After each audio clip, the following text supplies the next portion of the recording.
It's a talk through video for bank 2 sensor 1 right side.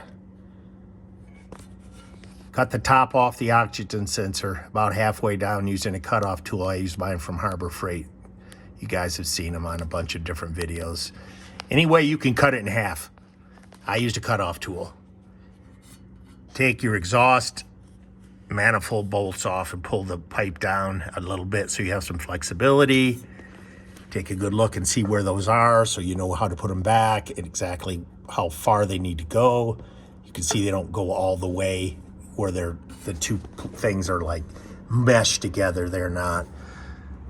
Take off this off the starter, cable off the starter, take off its support right here, stick it back here someplace, open your hood, get yourself a long extension, deep socket, 22 millimeter, reach down through the hole. You'll be able to see it.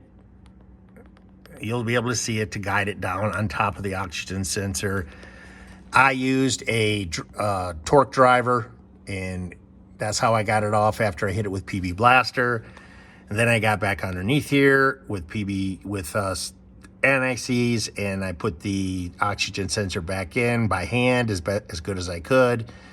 And then I pulled down here with my left hand and used a shortest wrench you can because it's at the worst possible angle until I got it tight. And then I zip tied it and connected it with zip ties you can see there to keep it away from the heat.